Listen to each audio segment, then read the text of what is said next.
Good morning, Trump's family. Welcome back to my channel. Have a nice weekend, everyone, and God bless you. Alright, now we will come to today's news. On the main channel about what's happening with Verizon, pressure mounts on Verizon to reinstate One American News. Pressure was mounting against telecom giant Verizon after it cut off One American News from its Verizon Fios TV network last month, refusing to renew its contract with OA and following pressures from leftist advocacy groups. Breitbart News and others reported on the deplatforming of OA and last month, which follows similar actions from AT&T's DirecTV platform. The loss of Verizon Fios as well has effectively cut off most Americans from accessing conservative-leaning channel through mainstream cable providers. Pressure is now mounting against Verizon over its actions, which represent a new front in the left's war to suppress conservative sources of information. President Trump last month truth out from his Truth Social platform, quote, "What American News OEM is amazing with great ratings and a really loyal following. Despite it being so good, Verizon, for purely political reasons, will be terminating OEM at the end of this month. Isn't this stuff supposed to be illegal? The good news is that the owners and management of One American News is smart and very wise. They will figure it out." Project 21, a leading voice of black conservatives in the U.S., has also written a letter to Verizon Fios demanding that OEN be reinstated, allowing a political pressure campaign to decide which news and information programs Americans have access to, undermines free speech and sets a precedent that will only encourage further demands. Real leaders are Project 21 and their communication to Verizon. Since the 2020 elections, Democrats and their allies and activist organizations have waged a relentless campaign against cable providers, urging them to drop conservative networks like OEM. Last year, Democratic reps in Issue Democrat out of California and Jerry McNerney, Democrat out of California, both of whom sit on the House Commerce Committee, which oversees the FCC, wrote a letter to cable and satellite companies including Verizon and AT&T urging them to drop conservative networks. "We're getting new news," are perhaps propaganda from the Washington Post.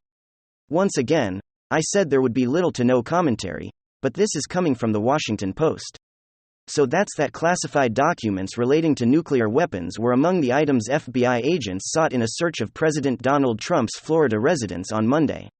According to people familiar with the investigation, the people described some of the material that agents were seeking, spoke on the condition of anonymity to discuss an ongoing investigation, did not offer additional details about what type of information the agents were seeking, including whether involved weapons belonged to the United States or other nation, nor did they say if such documents were recovered as part of the search. A Trump spokesman did not immediately respond to a request for comment. The Justice Department and FBI declined to comment. A person familiar with the inventory of 15 boxes taken from Mar-a-Lago in January indicated that 6 signals intelligence material was included in them. The precise nature of the information was unclear. The former officials and other individuals spoke on the condition of anonymity to discuss sensitive intelligence, materials and matters. Some would say this is a justification post-raid on the FBI to cover their tracks. But once again, we're leaving the commentary to our other show. Trump released a statement: "Nothing like this has ever happened before to our President of the United States. After cooperating with the relevant government agencies, this unannounced raid on my home was not necessary or appropriate. We are learning that the FBI went through the First Lady's closets and rummaged through her clothing and personal items, surprisingly, left area in a relative mess." Wow. That is what President Trump truth out on his Truth Social platform. Folks, let's talk about the murder rates in major U.S. cities. Would you believe that they outpace Ukraine's recorded civilian death rate? Per capita murder rates in major U.S. cities such as Chicago, Baltimore, and St. Louis are outpacing Ukraine's recorded civilian death from Russia's invasion. According to the United States, nation's Human Rights Office, 5,001 civilians have been killed in Ukraine since Russia's attack began in February. With a population of about 41 million. Ukraine's civilian death rate is 13.12 per 100,000. Using official statistics from the United Nations, their murder rates for several U.S. cities are considerably higher than Ukraine's civilian death rate. For example, Baltimore has seen 215 homicides so far in 2022, yielding a rate of 37.3 murders for 100,000 people. St. Louis, with a population of less than 300,000, has a murder rate of 38.2 per 100,000. And Chicago, which is often in the news, actually has one that a murder rate that is less than half of both Baltimore and St. Louis, but still considerably higher than that of Ukraine. Post-Russia's invasion at 14.8 per 100,000. CBS News compiled the latest data available from the FBI as Crime in the United States reports. The IRS job posting for criminal investigation agents be willing to use deadly force if necessary has been removed.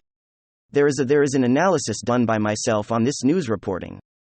That video actually appeared first here on the BCP report yesterday, before we communicated with YouTube and get confirmation that they reinstated and took away the erroneous strike they gave us. And we reposted that video on the main channel as well. But let me just give you some facts here. Amid spreading alarm about the Internal Revenue Service stockpiling ammunition and Senate Democrats' passage on Sunday, have a spending bill that would fund the hiring of 87,000 new IRS agents. The Tactical Agent Collection Agency is listing an opening for criminal investigation special agent who must be willing to use deadly force if necessary. According to the IRS job listing, one of the key requirements for the job is, quote, be legally allowed to carry a firearm, and major duties of the special agents include carrying a firearm, and be willing to use deadly force if necessary. Other duties include maintaining the level of fitness necessary to effectively respond to life-threatening situations on the job and be willing and able to participate in arrest, execution of search warrants and other dangerous assignments. The listing had been modified, but Wayback Machine Scrape screenshots show that this job posting had included these requirements and duties earlier this year. The judge who authorized a Mar-a-Lago search previously had recused himself from Trump-Clinton lawsuit. The federal magistrate she authorized this week's FBI raid on Donald Trump's home and office in Florida 6 weeks earlier had recused himself from the former president's lawsuit against Hillary Clinton and other Democrats in the Russia collusion scandal, citing concerns he couldn't be impartial. Well, isn't that interesting? You guys, Magistrate Judge Bruce Reinhart in West Palm Beach, Florida, who was appointed in 2018, filed the recusal documents on June 22. A few weeks after presiding over the start of the civil litigation. Reinhart signed the search warrant authorizing the Mar-a-Lago search on August 5, court records show. Trump's lawsuit accuses Clinton Democratic allies and current and former government officials of engaging in a racketeering conspiracy to falsely portray Trump as completely as conclusive as colluding with. The sweeping nature of the suit involves numerous parties and public figures. And that is why Reinhart had recused himself, saying that he could not be impartial toward Trump. Yet, a man signed the warrant for the raid on Mar-a-Lago. President Trump is firing back at Attorney General Merrick Garland over the FBI's Mar-a-Lago raid, after a federal judge gave the Justice Department a deadline to determine whether a former President Trump supports or opposes unsealing the search warrant and property receipt used by the FBI to search his Mar-a-Lago home Monday. The president said he heartily supports the move. Quote, release the documents now, Trump wrote on True Social late last night, Thursday, just hours after the judge's decision was announced. And a pair of post-Trump called the raid on his Florida estate un-American, unwarranted and unnecessary, and said he approved the immediate release of the warrant. Trump also said the raid was a part of an unprecedented political weaponization of law enforcement, and suggests that it can be an effort to keep him from re-seeking office. The two posts came just hours at the magistrate Judge Bruce Reinhart wrote an order on the DOJ motion to unseal the warrant and property receipt. Quote, the United States shall immediately serve a copy of this motion on counsel for former President Trump on or before 3 p.m. Eastern Standard Time. On August 12, 2022. The United States shall file a certificate of conferral advising whether the former President Trump opposes the government's motion to unseal. The judge's decision came just hours after Attorney General Merrick Garland broke his days-long silence on the decision for the FBI to execute a search warrant on the home of a former president. This has never been done in U.S. history. During a press conference on Thursday, Garland said he personally approved the FBI to execute the warrant. Christopher Wray denounces unfounded attacks on the FBI. FBI Director Christopher Wray issued a forceful statement on Thursday, in response to the harsh rhetoric against the agency following the raid of former President Donald Trump's private residence at Mar-a-Lago. He said, and this was sent out via tweet from the FBI official Twitter account. Unfounded attacks on the integrity of the FBI FBI erode respect for the rule of law and our great disservice to the men and women who sacrifice so much to protect others. Violence and threats against law enforcement, including the FBI, are dangerous and should be deeply concerning to all Americans. Wray went on to praise the men and women of the FBI for their professionalism and commitment to protecting Americans. Quote, "Every day see the men and women of the FBI doing their jobs more passionately and with rigor, objectively, and a fierce commitment to our mission of protecting the American people and upholding the Constitution. I am proud to serve alongside them," he concluded. Now, if you caught my reports, both on this channel and the other, you'll realize that Christopher Wray's statements nearly echo exactly what Attorney General Merrick Garland said during his press conference yesterday. The interesting thing I will point out is that there have been no threats or calls for violence by Republicans or Trump supporters against the FBI. And for what it's worth, loser Liz Cheney tweeted out, "I haven't ashamed to hear members of my party attacking the integrity of the FBI agents involved with the recent Mar-a-Lago search. These are sickening comments that put the lives of patriotic public servants at risk. I said I'd have no commentary, or little commentary. Here's my little commentary. Anything Liz Cheney says is an absolute lie. And usually hypocritical and ridiculous." There have been calls from conservatives blasting Merrick Garland following his remarks yesterday. Notably, Senator Marsha Blackburn tweeted out Merrick Garland personally approved a search warrant to take down Joe Biden's top political opponent. This is a politically motivated witch hunt. The famous Mark Levin said, as I have said repeatedly, Garland approved the search warrant. Other than that, we learned essentially nothing from Garland's short comments we have from Mike Davis, previously a locker clerk. To Justice Gorsuch Ag, Merrick Garland attempted to defend the indefensible in his political press conference. He left more questions and answers. He's a former federal judge and prosecutor. He should be ashamed of himself for politicizing the Justice Department so dangerously. He must resign. Others are actually calling for Garland and Wray to be impeached. Kristi Noem, governor, said the last 6+ years have shown the DOJ has set two sets of rules. If your name is Biden, Clinton, or Obama, you and your family get a free pass. If your name is Trump, you're under constant assault. Garland's ramblings in the fence of 5 minutes did little to prove otherwise. And Representative Darrell Issa, who represents the area I grew up in, just not too far from where we currently are in California.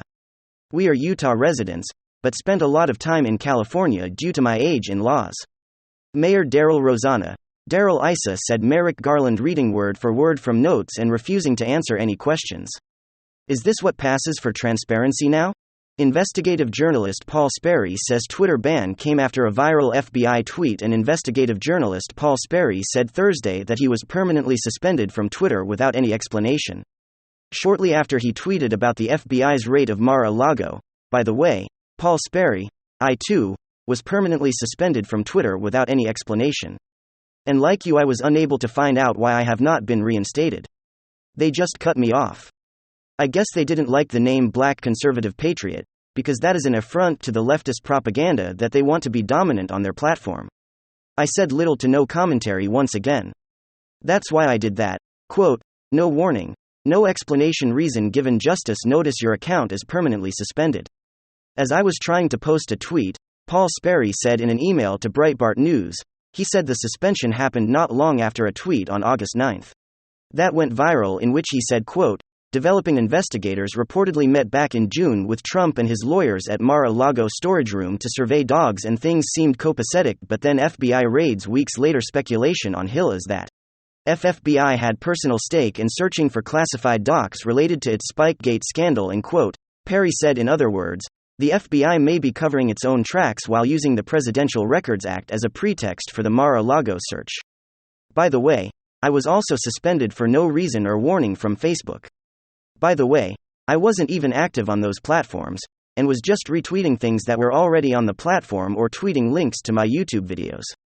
But that was a crime for the platform. Folks, a few more news items here.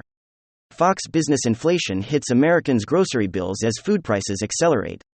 Inflation is classic, crushing the grocery budgets of Americans across the U.S., with food prices accelerating to our new 4-decade high in June. Although the Consumer Price Index, which measures a basket of everyday goods, including food, grain, and gasoline, came in cooler than expected at 8.5%. In July, food prices accelerated further. The Labor Department reported the food at home category, which tracks the cost of groceries, surged 13.1% over the last year, the most significant increase since March 1979. On a monthly basis, prices jumped 1.4%. Let me remind you that when President Trump was in office, annual inflation was at 1.4%. So the monthly inflation gain from June to July, and just 1 month, was equal to the annual inflation we saw in the President Trump.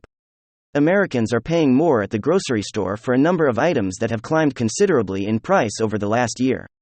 That includes staples like eggs, which are up 38%, chicken, which is up 16.6%, milk, which is up 15.6%, and let's not forget, we are still under a baby food shortage. Potatoes are up 13.3%, rice is up 12.7%, and you're trying to eat healthy? Too bad. Fresh fruits and vegetables are also up at 8.2%. Gas station profits rose while prices crashed. Marijuana greed was allegedly driving up the price of gasoline, as John Carney over at Breitbart News, at least as far back as November 2021. President Joe Biden was claiming that gas station owners were overcharging motorists for gasoline.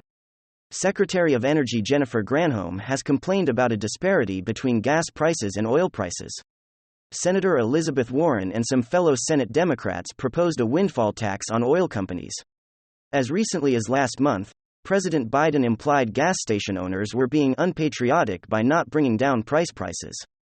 Countless Democratic politicians said profit grabbing was behind prices. Well, not quite. The Producer Price Index now only tracks prices paid to businesses for goods and services. That also tracks the markups charged by retailers. So this is what happened to gas stations. In July, the margins of gas retailers soared 12.3%. That is 4 times as much as a 3% rise in June, when gas prices were hitting record highs. The May surge in gas prices on margins fall 21.2%. In other words, rising prices of gasoline are not caused by overcharging, and falling prices are not the result of gas station owners charging prices closer what they pay. In fact, history suggests the opposite. Gas stations' profits tend to improve as prices fall rather than due to gouging when prices are rising or already high. And that is what happened in July. The gas stations have made more money with a slight dip from the high than they were at the high. Once again, another lie from Joe Biden. I'm rewarding those of you who are making it this far into our report with a little bit more of my usual stick. Once again, let's continue with the news with little commentary. Majority of Americans concerned about Biden's mental health. A majority of Americans are worried President Joe Biden is suffering from cognitive decline. A new AI and AI Tip poll found, quote, even before he became president, the now 79-year-old Joe Biden faced serious and persistent questions about his mental health. Among average Americans, those questions have become a major issue. The poll report states out of the adults polled between August 2 and 4, 59% are concerned about Biden's mental health. Of those, 36% report being very concerned about his mental health. The margin of error is plus or minus 2.8 percentage points. By the way, I just realized I don't even know how on the keyboard you recreate plus or minus, or I don't remember how. Only 30% report being not very concerned, though the report notes that perception of president's mental health vary sharply by party affiliation. Of course it does, because there's already some cognitive disabilities among those who are die-hard Democrats and Marxists. For example, Biden's own party is less likely to express concern about his mental health than Republicans and Independents. 39% of Biden's party think this, while a whopping 82% of Republicans are concerned about his mental health and not faring well for the Democrats in the 2022 midterms. 56% of Independents also are worried about his mental decline. Let's talk internationally. Chinese dictator is using Ping plan's visit to Saudi Arabia next week. Chinese dictator Xi Jinping is apparently planning a visit to Saudi Arabia next week, 2 months after U.S. President Joe Biden's embarrassing trip to the kingdom. The combination of the Biden debacle and Xi's trying from reception could signal a lasting real reorientation for Saudi Arabia, away from longtime ally America and toward communist China. The UK Guardian on Thursday saw an unmistakable message in the contrast between the Xi's gala reception to match that given to Donald Trump and the Saudis' cool, or I would say rude, and dismissive and flippant response to Biden. Perhaps when President Trump is in office again, this entire thing will turn around. And here is my final news item for this segment. Federal Reserve allegedly withheld documents from Congress about Federal Reserve nominee. The Federal Reserve allegedly withheld key documents that could have severely impacted a Federal Reserve nominee ahead of a potential confirmation vote, lending money to call for increased transparency and reform from the nation's central bank. How about we audit the Fed, or better yet, and the Fed? Like I said, little to no commentary. Obviously, we are more on the little commentary to her I am the no commentary. Senator Pat Toomey, the ranking member of the Senate Banking Committee and Committee Republicans as Federal Reserve Chairman Jerome Powell for all correspondence relating to Reserve Trust, a fintech company that had received the lucrative Fed master account. While Sarah Bloom Raskin served on the board of the company. A Fed master account allows the company to earn interest on deposits at the Fed and eases the company's ability to transfer large sums of money. Raskin at the time was tapped by Biden to serve as a Fed vice chair for supervision, and many Senate Banking Committee Republicans group Raskin over whether she used her influence as a former Fed governor to secure the Fed master account. When asked about her allegedly pressuring the Fed to grant her company a master account, she reportedly could not recall or was not aware of how to answer more than 35 questions from Toomey. Toomey even led a blockade of her nomination after the federal Raskin refused to devote information about a role in seeking a fat Fed master account. Although Biden withdrew her nomination for the Fed, the question surrounding her relationship with the Fed and Reserve Trust could have swayed many senators' opinions about whether to vote to confirm her for the Fed post. In other words, even though Biden withdrew the nomination, it probably wouldn't have gone forward with massive support from the Democrats. Because they trust, like, and support complete failures, like the Federal Reserve System, that is unconstitutional, and was one of the enemies of America, if not one of the biggest or the biggest enemy to the prosperity of Americans. If you appreciate these updates, please smash that like button, put your comments down below. Thanks for being here, folks. Big hug, ciao, goodbye, God bless.